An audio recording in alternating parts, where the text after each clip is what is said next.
আসসালামু আলাইকুম everyone, welcome to SK cooking recipe. আজকে আমি আপনাদের সাথে শেয়ার করব কাঁচা কাঁঠালের এঁচোড়ের কষা ভুনা। এই কাঁচা কাঁঠালের এঁচোড়ের কষা ভুনাটা অনেক বেশি টেস্টি হয়, সাদা ভাতের সাথে খেতে দারুণ লাগে। তাছাড়া এই এঁচোড়ের কষা ভুনাটা এমনি এমনি খেতেও ভালো লাগবে। আজকে আমি গরুর মাংস দিয়ে কাঁচা কাঁঠাল রান্না করে দেখাবো। আশা করছি আজকের কাঁচা কাঁঠাল রেসিপি আপনাদের কাছে অনেক সহজ লাগবে আর ভালোও লাগবে। তাহলে আর বেশি কথা না বাড়িয়ে শুরু করা যাক। আমি এখানে প্রথমেই কাঁচা কাঁঠাল রান্না করার জন্য আমাদের গাছ থেকে কাঁচা কাঁঠাল পেড়ে নিব। কাঁচা কাঁঠালের জন্য একদম কচি কাঁঠাল বেছে নিতে হবে।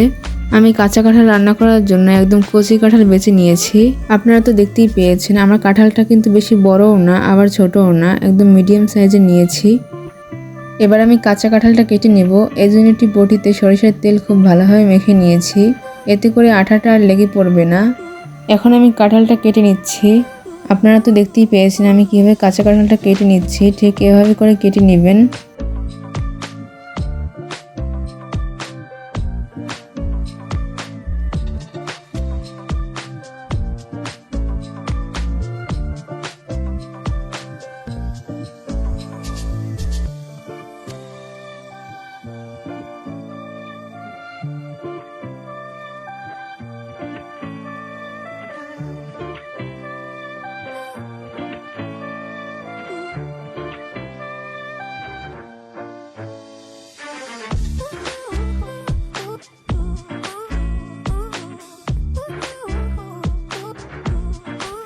আমি এখানে ছোট ছোট কিউব করে কেটে নিয়েছি।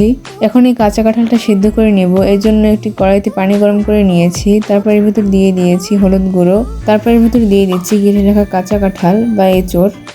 এখন আমি নেড়েচেড়ে মিশিয়ে নিব। তারপর এটা ঢাকনা দিয়ে রেখে দিব। এঁচোড়টা ততক্ষণ সেদ্ধ হতে থাক। এর ভিতরে আমি গরুর মাংসটা রেডি করে নিই। এই জন্য একটি প্রেসার কুকারে আমি নিয়ে নিচ্ছি হাফ কেজি পরিমাণ গরুর মাংস, 1 চা চামচ পরিমাণ হলুদের গুঁড়া, 1 চা চামচ পরিমাণ মরিচের গুঁড়া, স্বাদ মতো লবণ ও 1 কাপ পানি। এখন সবকিছু খুব ভালোভাবে মিশিয়ে নিব। সবকিছু মিশিয়ে নেওয়া হয়ে গেলে প্রেসার কুকারের ঢাকনাটা দিয়ে লাগিয়ে দিব।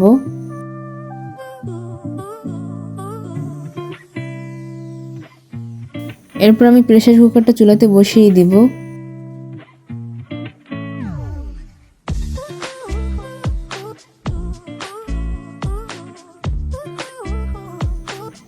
মাংসটা খুব ভালোভাবে সিদ্ধ করে নিতে হবে।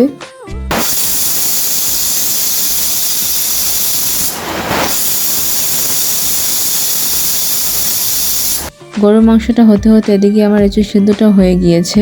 এবার আমি এঁচড় থেকে পানিটা ঝরিয়ে নেব। আপনারা তো দেখতেই পেয়েছেন আমি খুব সুন্দরভাবে পানিটা ঝরিয়ে নিয়েছি, আর দেখতেই পেয়েছেন খুব সুন্দরভাবে সিদ্ধ হয়ে গিয়েছে। এরপর আমি এঁচড় ভেজে নেওয়ার জন্য একটি কড়াইতে পরের মতো তেল দিয়ে দিচ্ছি। তারপর দিয়ে দিচ্ছি সেদ্ধ করে রাখা এঁচড়গুলো। এরপর এর উপর দিয়ে দিচ্ছি 1 চা চামচ হলুদের গুঁড়া, স্বাদ মতো লবণ, 1 চা চামচ মরিচের গুঁড়া। এখন সবকিছু খুব ভালোভাবে নেড়েচেড়ে মিশিয়ে নিব। এই এঁচড়গুলো আমি খুব ভালোভাবে ভেজে নিব।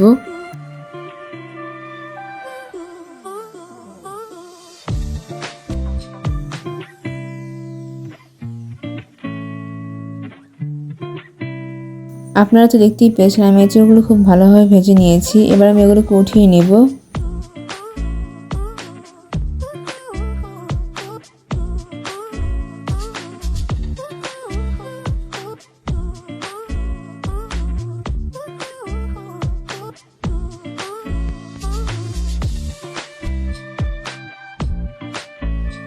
এবার একই কড়াইয়ের ভিতর দিয়ে দিচ্ছি তেল।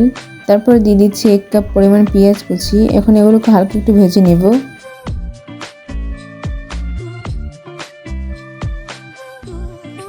পেঁয়াজটা হালকা ভেজে নেওয়া হয়ে গেলে এর ভিতর দিয়ে দিচ্ছি হাফ কাপ পরিমাণ পেঁয়াজ বাটা, 1 চা চামচ পরিমাণ রসুন বাটা ও আদা বাটা, 2টা তেজপাতা, 1টা দারুচিনি, 3টে এলাচ, 2-3টে লবঙ্গ। এখন সবকিছু খুব ভালোভাবে নেড়েচেড়ে মিশিয়ে নেব।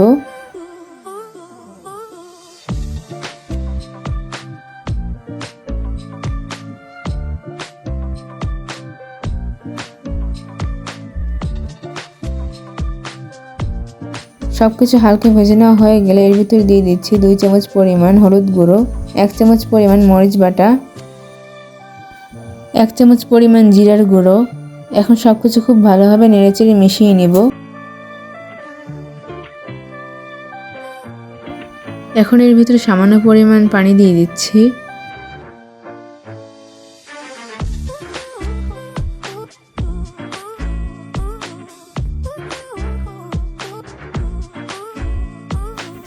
এবার দিয়ে দিচ্ছি গরম মশলার গুঁড়ো 1 চা চামচ।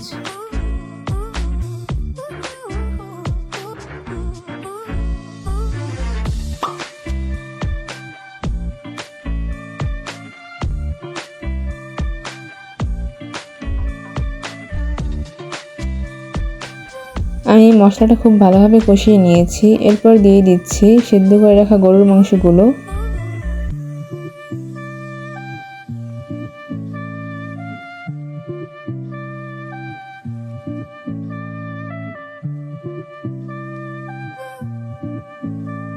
গরুর মাংস দিয়ে দেওয়ার পর খুব ভালোভাবে কষিয়ে নিতে হবে।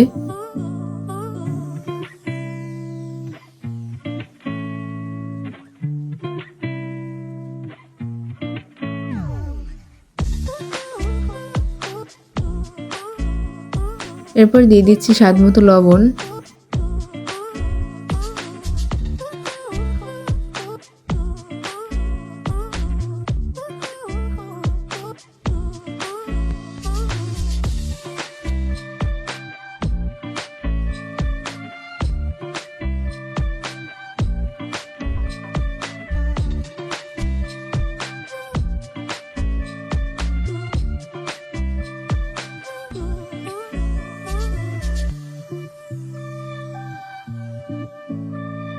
গরুর মাংসটা খুব ভালোভাবে কষিয়ে নেওয়া হয়ে গেলে এরপর দিয়ে দিচ্ছি ভেজে রাখা কাঁচা কাঁঠাল বা এঁচড়।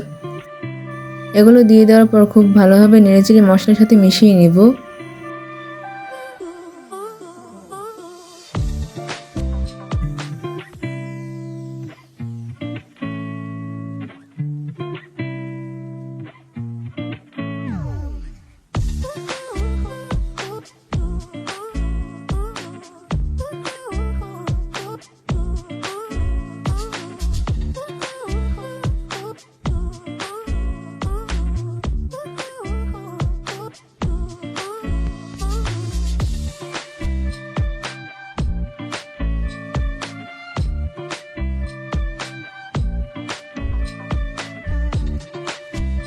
সবকিছু খুব ভালোভাবে কষিয়ে নেওয়া হয়ে গেলে এর ভিতরে পরিমাণ মতো পানি দিয়ে দিচ্ছি।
আপনারা তো দেখতেই পেয়েছেন কাঁচা কাঁঠাল রান্নাটা কত সুন্দর হয়েছে। আমার এখন কাঁচা কাঁঠাল রান্না পুরোটাই কমপ্লিট। এখন আমি পরিবেশন করে নিব।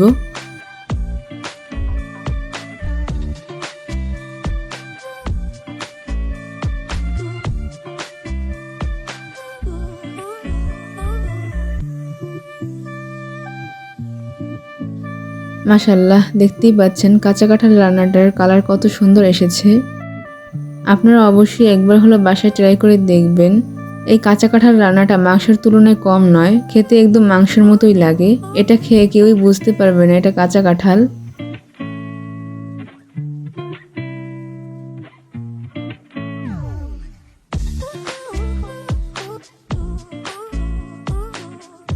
আজকের রেসিপি অবশ্যই বাসায় একবার হলো ট্রাই করে দেখবেন আর আমাকে কমেন্ট করে জানাতে ভুলবেন না।